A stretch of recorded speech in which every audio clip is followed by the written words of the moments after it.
En el cementerio de San Isidro. Bajo una lluvia fina que parecía llorar por los muertos.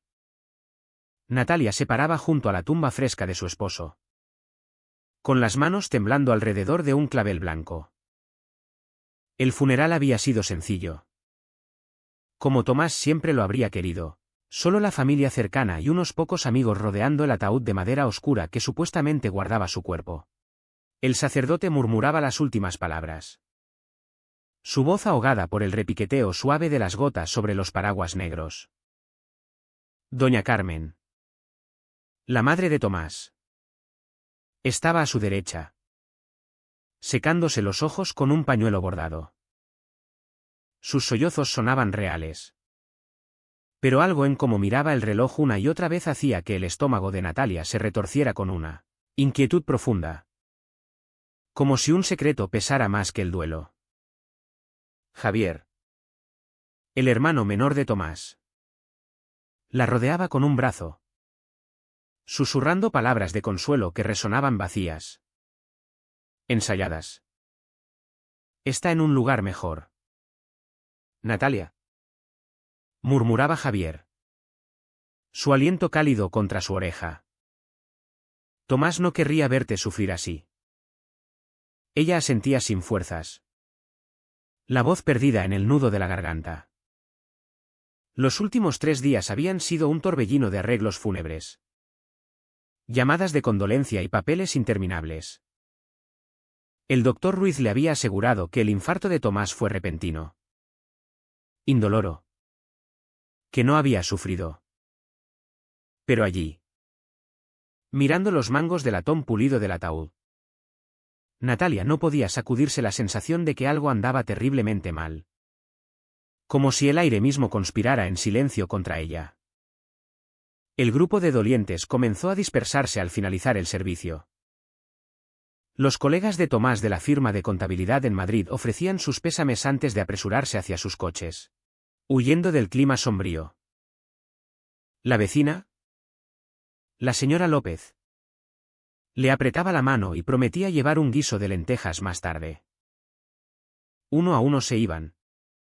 Hasta que solo quedaban doña Carmen. Javier y ella junto a la tumba. Deberíamos irnos. ¿Querida? Dijo doña Carmen con voz espesa por la emoción. Aquí ya no hay nada que hacer. Natalia negó con la cabeza. Clavada en el sitio. Solo unos minutos más. Por favor. Doña Carmen y Javier intercambiaron una mirada que ella fingió no ver. Habían sido muchas esas miradas en los últimos días, rápidos vislumbres cargados de significados que escapaban a su comprensión. Susurraban cuando creían que no escuchaba. Y sus conversaciones se cortaban abruptamente al entrar ella en la habitación. Te esperaremos en el coche. Dijo Javier al fin. Toma el tiempo que necesites. Mientras sus pasos se alejaban. Natalia se arrodilló junto a la tumba y colocó el clavel sobre el montículo de tierra húmeda. La lluvia había cesado. Pero el aire aún se sentía pesado. Opresivo. Como si guardara un secreto que la ahogaba. Cerró los ojos. Intentando recordar la risa de Tomás. Cómo se arrugaban sus ojos al sonreír. El calor de su mano en la suya. Pero solo podía pensar en las semanas extrañas previas a su muerte, como se había vuelto nervioso. Paranoico. Saltando ante cada ruido inesperado. Como si el mundo entero lo acechara. Su teléfono vibró en el bolsillo del abrigo. Sacándola de sus pensamientos. Casi lo ignoró. Asumiendo que era otro mensaje de condolencia de un pariente lejano o un viejo amigo. Pero algo la impulsó a sacarlo y mirar la pantalla. El mensaje era de un número desconocido. Y las palabras la helaron la sangre: estoy vivo. No estoy en el ataúd. Sus manos temblaron tanto que casi dejó caer el teléfono. Tenía que ser una broma enferma. Alguien jugando con el dolor de una viuda. Miró alrededor del cementerio vacío. buscando cualquier señal de quien podría haber enviado algo tan cruel. Antes de que pudiera procesarlo. Llegó otro texto: Natalia. Soy yo de verdad. Sé que es imposible de creer. Su corazón latía tan fuerte que lo oía en los oídos. Tecleó de vuelta con dedos temblorosos: ¿Quién eres? Esto no tiene gracia. La respuesta fue inmediata: no puedo decir mucho. Nos vigilan. No confíes en mi familia. Reúnete conmigo esta noche en el viejo olivo detrás de la finca de los Mendoza. Ven sola. Te explicaré todo. Miraba la pantalla incrédula. La finca de los Mendoza era donde Tomás y ella habían tenido su primera cita 8 años atrás. En las afueras de Madrid. Solían encontrarse bajo ese viejo olivo cuando salían en secreto. Antes de contárselo a las familias. Solo Tomás sabía de ese lugar especial. Pero Tomás estaba muerto. Ella había visto su cuerpo en la funeraria. Había visto bajar el ataúd a la tierra hacía solo minutos. Tenía que ser alguien jugando un juego retorcido con su duelo. Otro mensaje apareció: sé que no me crees. Revisa el bolsillo interior de mi chaqueta azul. La que cuelga en el armario del dormitorio. Te dejé algo allí antes de morir. Algo que solo yo sabría dejar. Su aliento se atoró en la garganta. Tomás sí tenía una chaqueta azul en el armario. ¿Pero cómo podía saberlo alguien más? ¿Cómo sabían de la finca de los Mendoza? Miró hacia el aparcamiento donde doña Carmen y Javier esperaban en el coche. A través del parabrisas. Los veía hablando animadamente.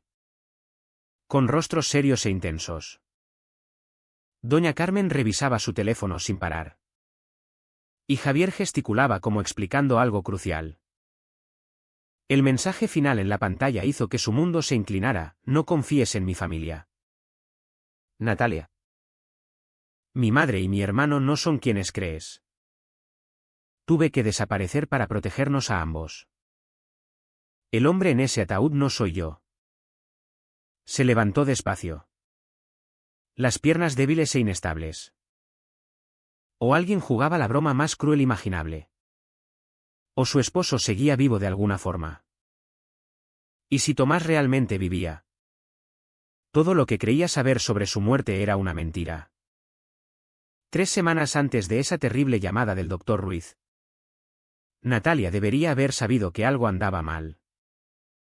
Tomás siempre había sido el pilar estable en su matrimonio, calmado. Predecible.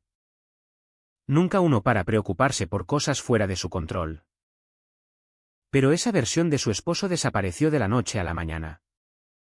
Reemplazada por un hombre al que apenas reconocía. Empezó con las llamadas telefónicas. Tomás estaría en la mesa de la cena. Contándole sobre su día en la firma de contabilidad. Cuando sonaba su móvil. Al ver el identificador. Su cuerpo entero se tensaba como un resorte a punto de saltar. Se excusaba y tomaba la llamada en otra habitación. Hablando en susurros que ella nunca lograba descifrar. ¿Quién era? Preguntaba ella al volver. Intentando sonar ligera. Cosas del trabajo. Respondía él. Pero sus ojos evitaban los suyos. Nada importante. Pero ella veía las líneas de preocupación profundizándose alrededor de sus ojos.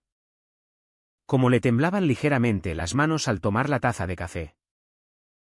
Tomás nunca había sido buen mentiroso. Y lo que fuera que pasaba en el trabajo definitivamente no era nada importante. La paranoia vino después. Su esposo. Que solía dejar la puerta principal sin llave la mitad del tiempo. De repente se obsesionó con la seguridad. Instaló cerrojos nuevos en todas las puertas e insistía en cerrar las persianas al anochecer.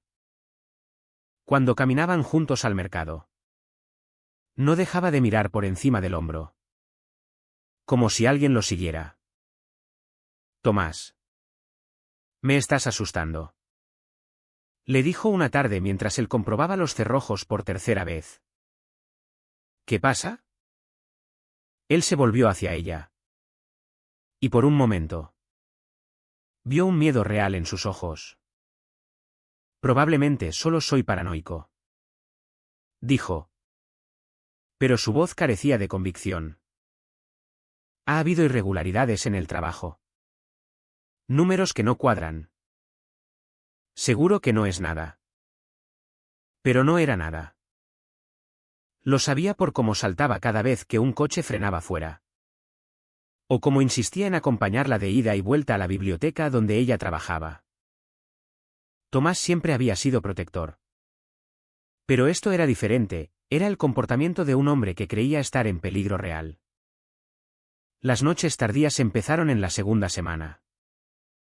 Tomás, que siempre llegaba a casa a las 6 en punto, comenzó a quedarse en la oficina hasta las 9 o 10.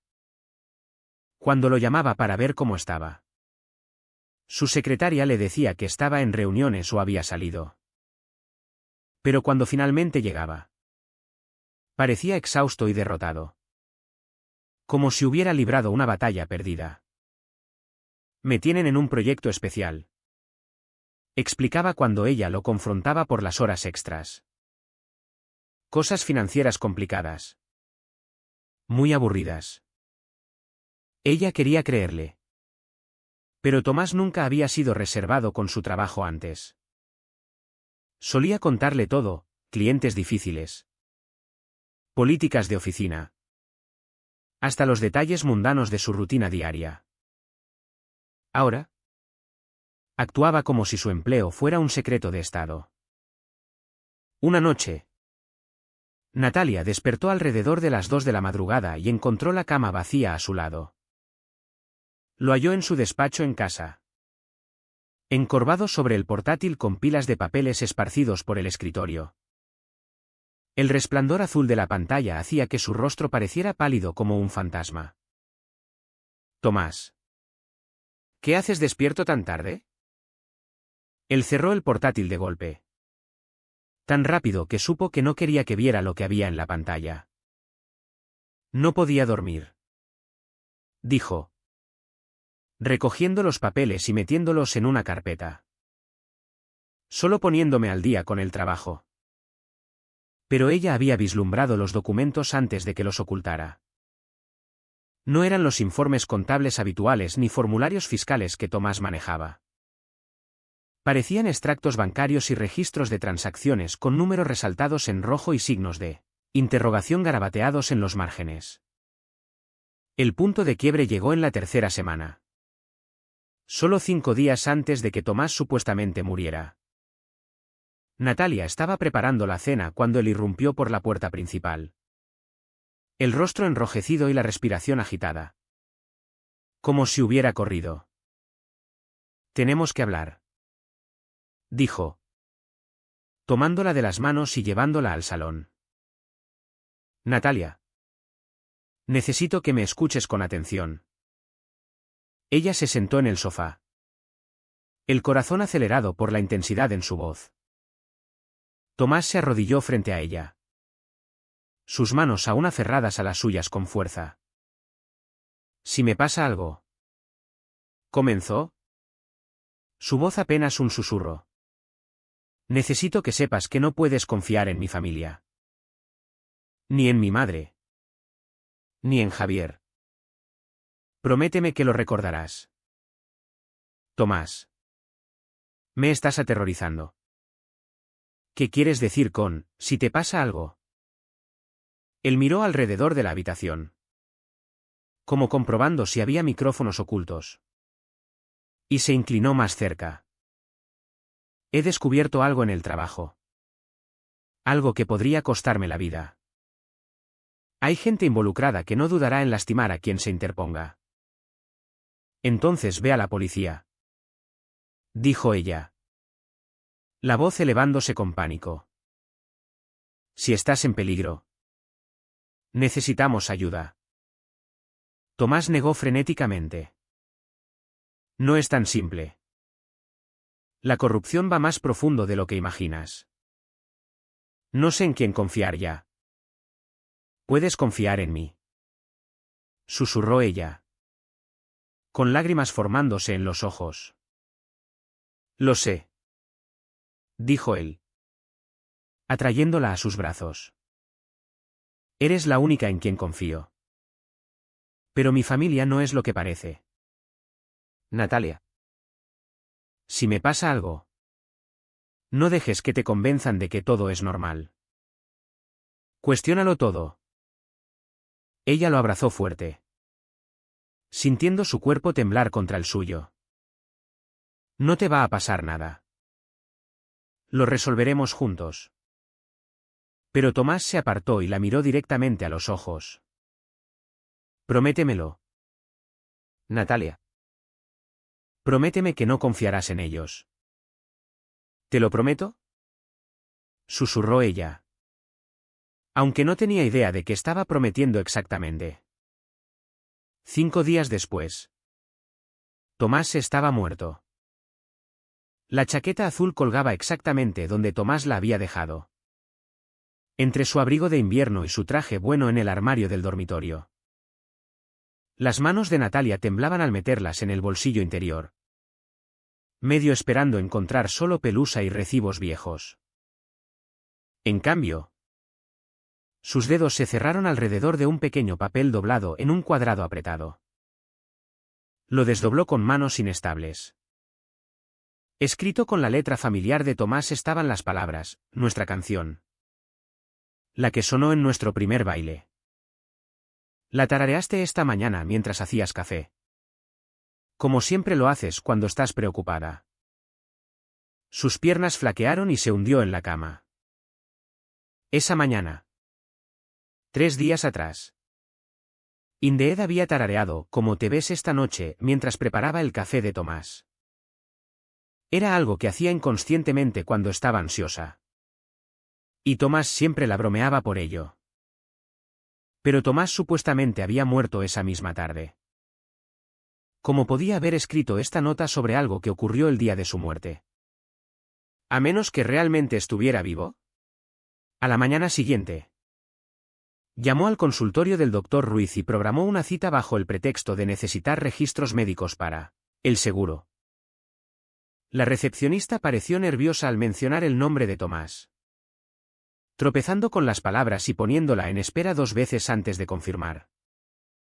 El consultorio del doctor Ruiz se sentía diferente al llegar, las mismas paredes beige y revistas desactualizadas. Pero el ambiente tenso. El doctor mismo parecía agitado al verla. Dejando caer su bolígrafo y manipulando el expediente de Tomás con torpeza. Señora López. Lamento mucho su pérdida. Dijo. Evitando el contacto visual. ¿En qué puedo ayudarla hoy?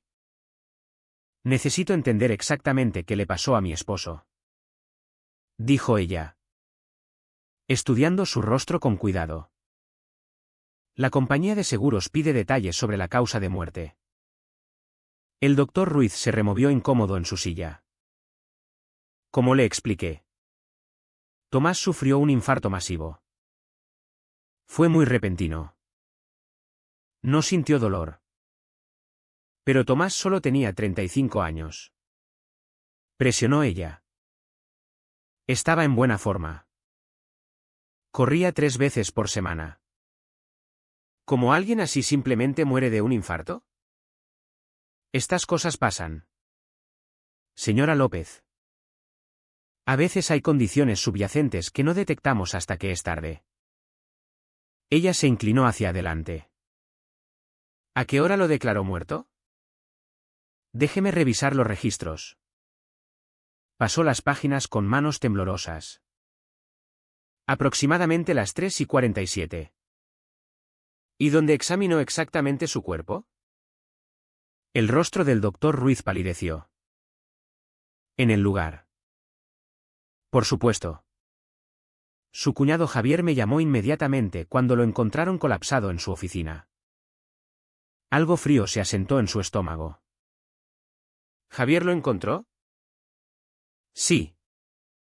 Estaba visitando a Tomás en el trabajo cuando ocurrió. Muy traumático para él. Pero eso no encajaba. Javier le había dicho que se enteró de la muerte de Tomás por doña Carmen, quien supuestamente recibió una llamada de la oficina. Ahora, el doctor Ruiz decía que Javier había estado allí cuando pasó. Alguien mentía. Esa tarde, condujo al edificio de oficinas de Tomás en el centro de Madrid. La recepcionista de la firma Contables Hernández miró sorprendida al verla. Señora López. Lamento lo de Tomás. Era un hombre maravilloso. Gracias. Anne. Me preguntaba si podría preguntarte sobre el día que murió. Estoy tratando de armar lo que pasó. La expresión de Ana se volvió confusa. Pero Tomás no murió aquí. Karine. Salió temprano ese día. Alrededor del mediodía. Dijo que no se sentía bien. Su corazón empezó a latir fuerte. ¿Estás segura? El doctor Ruiz dijo que Javier lo encontró colapsado en su oficina. Oh. No. Eso no es correcto en absoluto. Javier sí vino ese día. Pero fue después de que Tomás ya se había ido. Parecía molesto cuando le dije que Tomás había vuelto a casa enfermo. Agradeció a Ana y corrió de vuelta a su coche. La mente girando. Si Tomás había dejado el trabajo al mediodía y murió a las 3:47. ¿Dónde había estado durante esas horas perdidas? ¿Y por qué Javier había mentido sobre encontrarlo en la oficina? Esa noche, decidió registrar las pertenencias de Tomás más a fondo. En el cajón de su escritorio, encontró extractos bancarios que la helaron, en el último mes. Tomás había retirado casi 15.000 euros de su cuenta de ahorros en pequeñas cantidades. Los retiros se hicieron en diferentes cajeros automáticos por la ciudad, como si intentara evitar detección. Oculta detrás de una pila de declaraciones fiscales antiguas, descubrió algo aún más perturbador, una carpeta con documentos fotocopiados de la firma. Mostraban transacciones financieras que no coincidían con los registros oficiales de la empresa. Grandes sumas de dinero se movían a través de compañías fantasma y cuentas offshore. Alguien usaba la firma para blanquear dinero. Y Tomás lo había descubierto. Su teléfono sonó, sobresaltándola en medio de su investigación. Era doña Carmen. Natalia. Querida. Javier y yo estamos preocupados por ti. Has estado haciendo muchas preguntas sobre la muerte de Tomás. Creemos que deberías considerar ver a un consejero de duelo. Estoy bien. Doña Carmen. Solo necesito entender qué pasó. A veces es mejor no cavar demasiado en estas cosas, dijo ella, su voz endureciéndose. Tomás se ha ido. Y ninguna investigación lo traerá de vuelta. Debes enfocarte en seguir adelante. Después de colgar, Natalia se dio cuenta de que doña Carmen y Javier la habían estado presionando para seguir adelante, desde el momento en que Tomás murió. La disuadían de preguntar.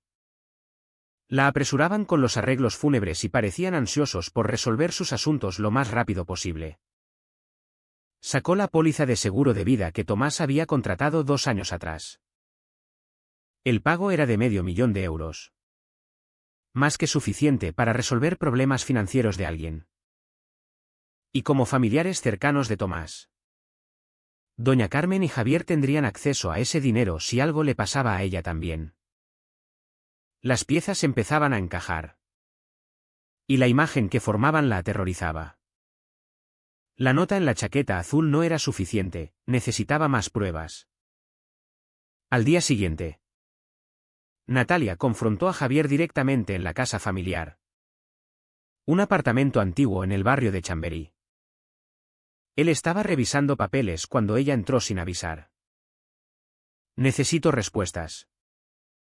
Javier. Sé que mentiste sobre encontrar a Tomás en la oficina. Él levantó la vista. Su rostro palideciendo por un instante antes de componer una sonrisa forzada. ¿De qué hablas? ¿Natalia? El duelo te está confundiendo. No. No lo hace. La recepcionista dijo que Tomás se fue temprano ese día. Tú llegaste después. ¿Por qué mentir? Javier se levantó, acercándose con las manos extendidas como para calmarla. Estás alterada. Siéntate. Te preparo un té. Pero ella retrocedió. ¿Y los retiros de dinero? Tomás sacó miles de euros antes de morir. ¿Qué estaba pasando? Sus ojos se endurecieron. Natalia. Estás pisando terreno peligroso. Algunas cosas es mejor dejarlas enterradas. Como a Tomás. La amenaza velada en su voz la hizo retroceder un paso. Pero el daño ya estaba hecho, su desconfianza se había convertido en certeza. Doña Carmen entró en la habitación en ese momento. Su rostro tensó. Natalia. Hija. ¿Qué pasa? Díganme la verdad. Exigió ella. La voz quebrándose por la traición que sentía crecer como una herida abierta. Tomás me advirtió sobre ustedes. Dijo que no confiara. Doña Carmen palideció, mirando a Javier con pánico. No sabes de qué hablas. Pero Javier la interrumpió. Su tono ahora frío. Si sigues cavando. Natalia. Terminarás como él. Piensa en eso. Salió de allí con el corazón latiendo desbocado. La traición quemando como ácido en su pecho.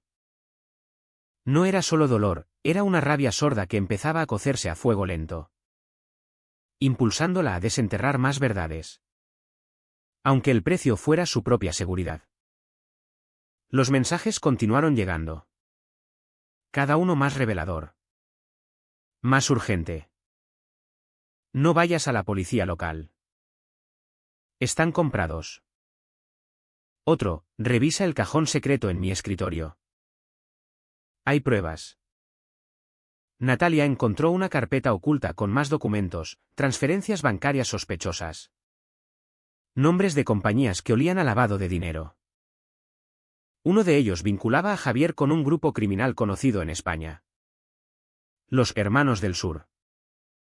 Una red de blanqueo que operaba desde Andalucía pero con tentáculos en Madrid. Tomás había descubierto que Javier usaba sus códigos de acceso para mover fondos ilegales a través de la firma.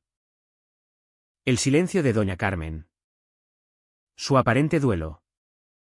Ahora parecía cómplice. ¿Cuánto sabía ella? ¿Cuánto había encubierto por amor maternal malentendido?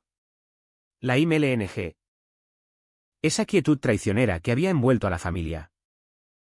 Se rompía ahora en fragmentos afilados que cortaban el alma de Natalia. Decidió seguir el rastro del doctor Ruiz. Investigando discretamente. Descubrió que tenía deudas de juego en casinos de la costa. Y que Javier lo había ayudado financieramente. El falso certificado de defunción no era solo un favor, era un chantaje. La rabia de Natalia crecía con cada revelación. No como un fuego explosivo, sino como una marea que subía lentamente, ahogando su antigua lealtad familiar. El daño psicológico era profundo, noches sin dormir. Desconfianza en todos. El peso de la soledad en una ciudad que ahora se sentía hostil. Pero ese dolor la impulsaba, no actuaría por venganza ciega, sino por la necesidad de justicia por el hombre que amaba. Por el futuro que les habían robado. Finalmente. Llegó la noche del encuentro. Las horas hasta la medianoche fueron una tortura. Paseando por la casa vacía. Saltando ante cada ruido. Comprobando cerrojos como Tomás lo había hecho en sus últimas semanas. ¿Y si era una trampa? ¿Y si Javier y doña Carmen habían descubierto los mensajes y la atraían a un lugar aislado? Pero tenía que arriesgarse. Si Tomás vivía y estaba en peligro. Ella era su única esperanza. A las 11:30. Condujo a una gasolinera abandonada cerca de la finca de los Mendoza. El edificio llevaba años cerrado, con ventanas tapiadas y maleza creciendo en las grietas del asfalto. Aparcó detrás, donde su coche no se viera desde la carretera. Y comenzó la larga caminata por los campos hacia el viejo olivo. La luna casi llena proyectaba sombras inquietantes en el paisaje. Cada crujido en la hierba la hacía congelarse, convencida de que alguien la seguía. Pero siguió adelante, impulsada por la esperanza desesperada de ver el rostro de su esposo de nuevo. El olivo estaba exactamente donde lo recordaba, masivo y antiguo, sus ramas retorcidas alcanzando el cielo estrellado. Tomás y ella habían tallado sus iniciales en el tronco 8 años atrás. Y podía distinguir el contorno tenue del corazón que habían dibujado alrededor. Natalia. Se giró al oír su nombre. Y allí estaba. Tomás salió de detrás del árbol. Y ella casi colapsó de alivio. Estaba más delgado de lo que recordaba, con ojeras profundas y barba de una semana. Su brazo izquierdo en un cabestrillo improvisado y un vendaje en la frente. Tomás. Corrió hacia él, rodeándolo con los brazos y sollozando en su hombro. Pensé que estabas muerto. Pensé que te había perdido para siempre. Él la abrazó fuerte con su brazo bueno, temblando. Lo siento tanto, Natalia. Lo siento por ponerte en esto. ¿Qué te pasó? ¿Dónde has estado? Se apartó para mirar su rostro, tocando el vendaje con gentileza. Es una larga historia, dijo él, mirando alrededor nervioso. No podemos quedarnos mucho. No es seguro. Javier y doña Carmen me contaron todo, dijo ella. Sobre el blanqueo de dinero. Sobre el doctor Ruiz ayudándolos a fingir tu muerte. Dijeron que te protegían. Pero Tomás. Creo que planean matarte de verdad. El rostro de Tomás se ensombreció. Nunca me protegían, Natalia. Siempre fue por el dinero del seguro. La llevó a un tronco caído donde podían sentarse, manteniendo los ojos en la línea de árboles como esperando que alguien emergiera de las sombras. Descubrí que Javier usaba mis códigos para mover dinero a través de las cuentas de la empresa. Comenzó Tomás. Cientos de miles de euros de gente muy peligrosa. Los hermanos del sur, murmuró ella, conectando las piezas. Cuando lo confronté, me suplicó no reportarlo. Dijo que lo devolvería todo. Pero ibas a denunciarlo de todos modos. Tenía que hacerlo. El dinero pertenecía a un sindicato criminal que usa nuestra firma para blanquear ganancias. Si las autoridades lo descubrían, cerrarían toda la empresa e investigarían a todos. Gente inocente perdería sus trabajos. Quizás enfrentaría cargos. Tomás hizo una mueca al cambiar de posición, cuidando su brazo herido. Javier y doña Carmen vinieron con este plan. Dijeron que si desaparecía unos meses, podrían hacer que pareciera una muerte natural. El doctor Ruiz falsificaría el certificado. Y una vez cerrada la investigación del seguro, podría volver con una nueva identidad. Pero no confiaste en ellos. Sabía que mentían sobre algo. Pero no me di cuenta hasta que fue tarde. Su voz se volvió amarga. La noche antes de mi supuesta muerte, oí a Javier al teléfono con alguien. Hablaba de resolver el problema permanentemente. Ahí entendí que nunca pretendían que sobreviviera. ¿Cómo escapaste? No lo hice. No realmente. Me drogaron esa mañana. Pusieron algo en mi café cuando nos reunimos para los detalles finales. Desperté en un almacén abandonado. Atado a una silla. Javier estaba allí con dos hombres que no conocía. Tocó su vendaje en la frente. Iban a hacerlo parecer un accidente. Un choque o un robo fallido. Pero me liberé cuando salieron a fumar. He estado escondido en una vieja cabaña de caza desde entonces. Tratando de contactarte con seguridad. ¿Quién me ha enviado los mensajes? Antonio Reyes. Mi compañero de trabajo. Es el único en quien confío. Me ha ayudado a esconderme y a vigilarte. Un escalofrío recorrió su espina dorsal. Tomás. Tenemos que ir a la policía. Tenemos que detenerlos. No es tan simple. Dijo él con gravedad. La corrupción va más allá de mi familia. Tomás tomó su mano con su brazo bueno. El agarre apretado y desesperado. Natalia. Entiende, no es solo Javier robando dinero. El sindicato con el que se metió tiene gente en todas partes. Policías.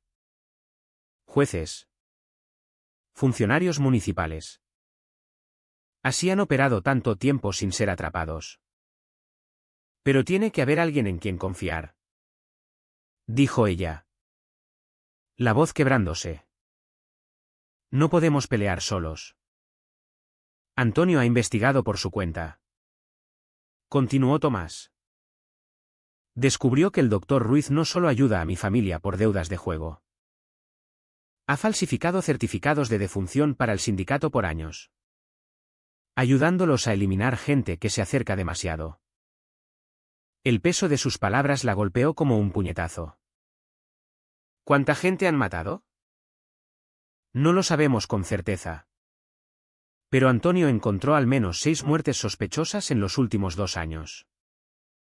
Todas declaradas causas naturales por el doctor Ruiz. Todas personas que cruzaron a la organización. La voz de Tomás era hueca. Yo iba a ser el número 7. Pensó en el inspector García, que había manejado el caso de Tomás. Parecía profesional. Pero no había preguntado mucho sobre las circunstancias. ¿Había evitado deliberadamente una investigación profunda? ¿Qué hay del inspector García? ¿Podría estar involucrado? Tomás negó. Antonio cree que es limpio. Pero no podemos estar seguros. El sindicato ha sido cuidadoso con a quien corrompe. Solo compran a los que necesitan absolutamente. Un crujido en los arbustos cercanos los hizo congelarse. Tomás la pull detrás del olivo, poniendo un dedo en los labios. Esperaron en silencio tenso por varios minutos. Pero nadie apareció. No podemos quedarnos más. Susurró Tomás. Antonio debe reunirse con nosotros en la cabaña con más evidencia. Pero si Javier y doña Carmen se dan cuenta de que te fuiste. Ya sospechan que sé demasiado. Dijo ella. Javier me amenazó hoy cuando los confronté sobre el dinero. Y doña Carmen parecía aterrorizada. Como si supiera que habían ido demasiado lejos. El rostro de Tomás se endureció. Se están desesperando. La compañía de seguros ha preguntado sobre el pago. Si no consiguen ese dinero pronto, la gente a la que deben empezará a buscar otras formas de cobrar. ¿Qué quieres decir? Vendrán por ti. Natalia. Si Javier no paga lo que debe, se desquitarán con su familia. Eso te incluye ahora. Como su viuda cuñada. La idea le revolvió el estómago. Había estado tan enfocada en encontrar a Tomás y exponer la verdad que no había considerado cuán peligrosa se había vuelto su situación. Hay algo más. Dijo Tomás. Su voz apenas audible. Antonio descubrió que el dinero que Javier robó no era solo de operaciones regulares. Era pago por un trabajo específico, eliminar a un testigo federal que iba a declarar contra ellos. Dios mío. El testigo murió en lo que pareció un accidente de coche hace 3 meses. El doctor Ruiz firmó el certificado, declarándolo accidental. Pero Antonio encontró evidencia de que los frenos fueron manipulados. Se sintió enferma. Entonces Javier no es solo un ladrón. Es cómplice de asesinato. Y ahora que lo sé, soy una amenaza para todos, el sindicato. El doctor Ruiz. Incluso el inspector García se ha encubierto. Tomás la miró con ojos desesperados. Por eso debemos ser tan cuidadosos con en quien confiamos. ¿Qué hay de Antonio? ¿Cómo sabes que está de nuestro lado? Porque me advirtió del plan para matarme. Oyó a Javier hablando con el doctor Ruiz sobre hacer mi muerte más convincente. Si Antonio trabajara con ellos, ya estaría muerto. Otro sonido en la distancia los tensó, el ronroneo bajo de un motor de coche.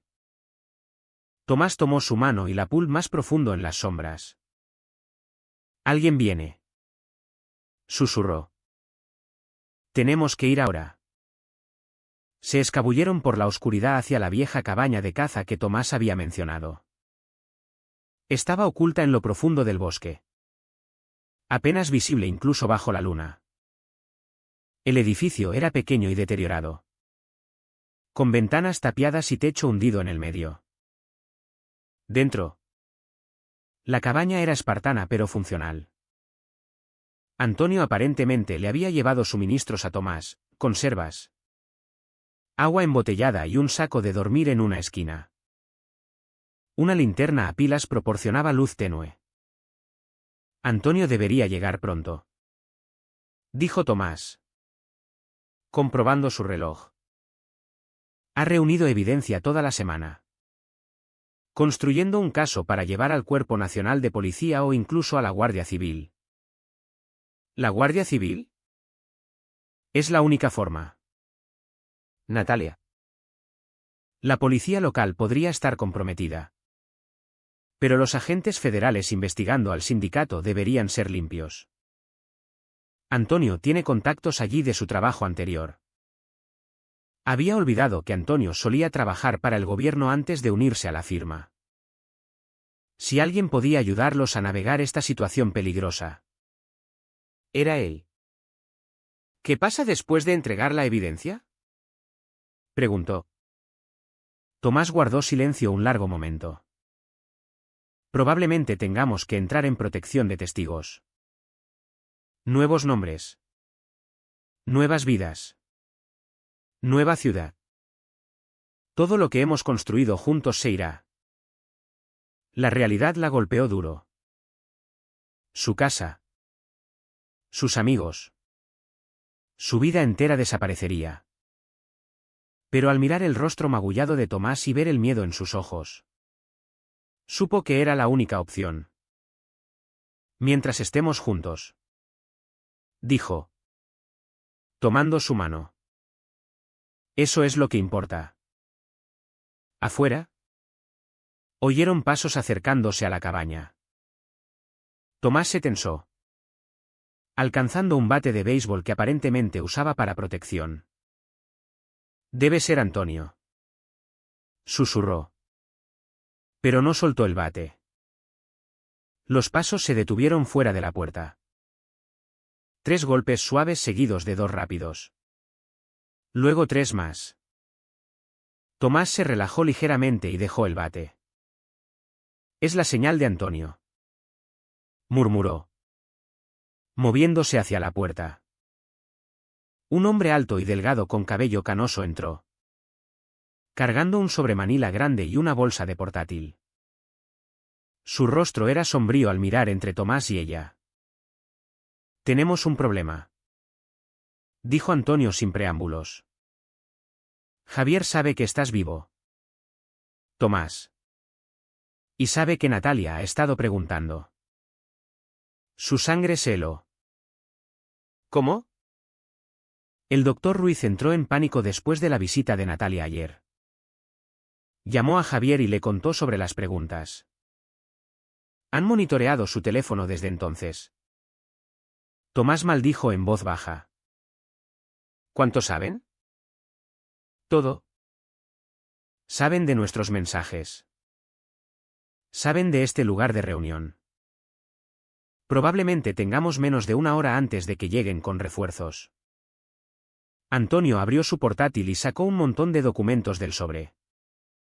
Pero tengo todo lo que necesitamos para derribarlos. Registros bancarios. Certificados de defunción falsificados.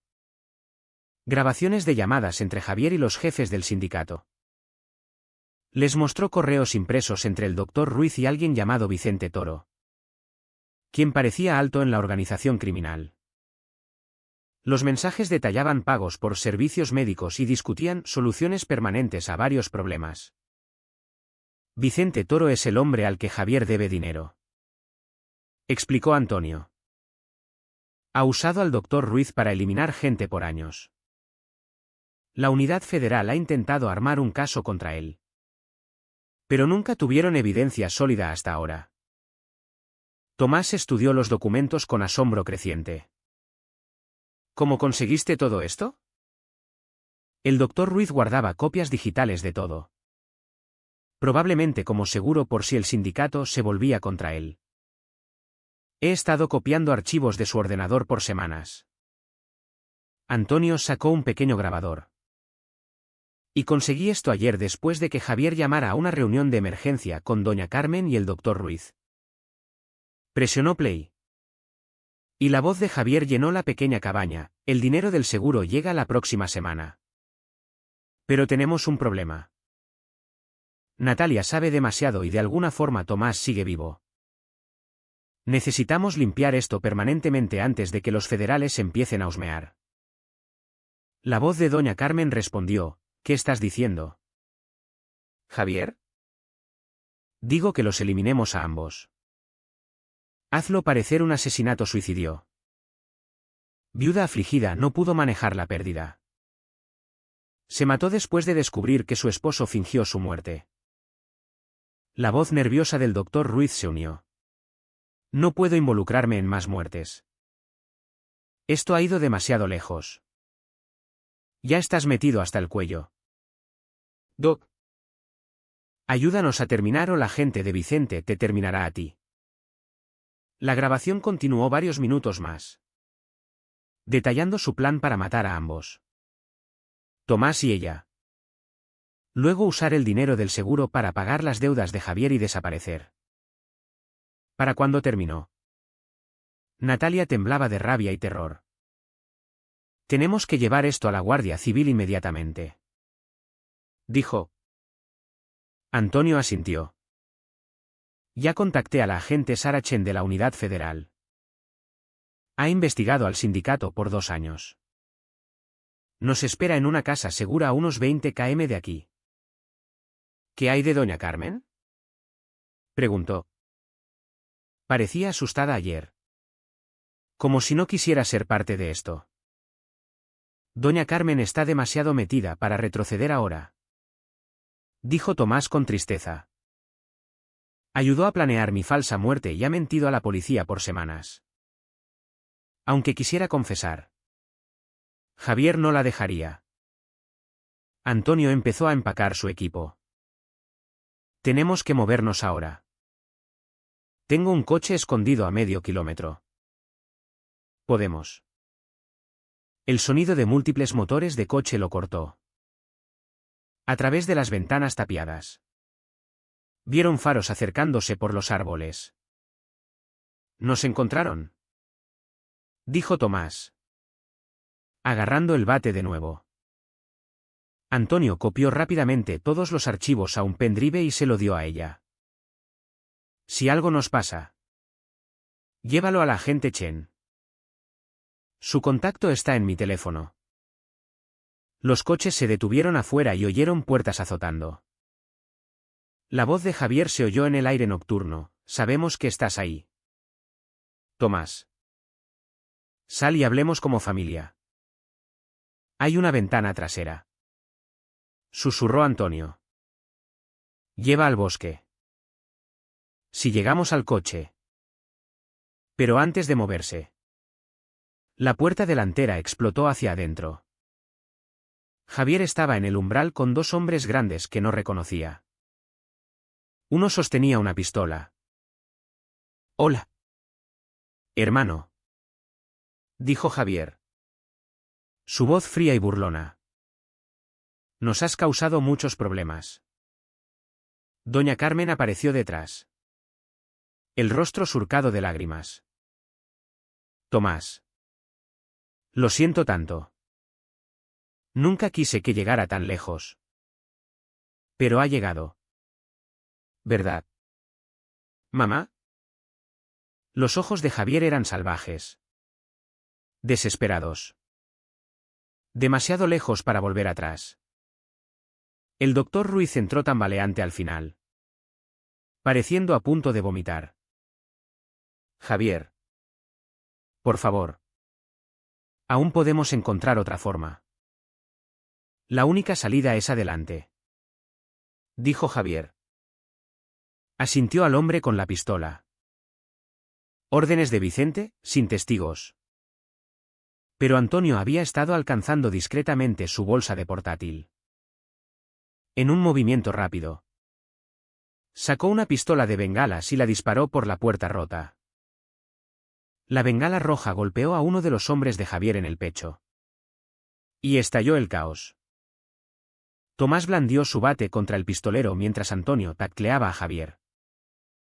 Natalia agarró el brazo de doña Carmen y la puló hacia la ventana trasera mientras disparos resonaban detrás. ¡El pendrive! Gritó Antonio mientras rompían la ventana. Llévalo a la agente Chen. Corrieron por el bosque oscuro. Ramas rasgando sus ropas y rostros. Detrás. Oía a Javier gritando órdenes y más disparos. Pero siguieron corriendo. Impulsados por el conocimiento de que llevaban la evidencia que finalmente traería justicia por todas las víctimas inocentes. 3 horas después. Sentados en una casa segura federal. La agente Chen revisaba la evidencia de Antonio. Al amanecer. Se emitieron órdenes de arresto para Javier. El doctor Ruiz. Vicente Toro y 12 miembros más de la organización criminal. Tomás y Natalia se abrazaron mientras veían los reportes noticiosos de las detenciones. Habían sobrevivido. Y la verdad había salido a la luz. Su vieja vida terminaba. Pero una nueva juntos apenas comenzaba. El precio de sus elecciones, la traición. El silencio roto. El daño psicológico, los marcaría para siempre. Pero en esa rabia forjada por el dolor, encontraron la fuerza para reconstruir. Sin idealizar la venganza. Solo aceptando su costo amargo.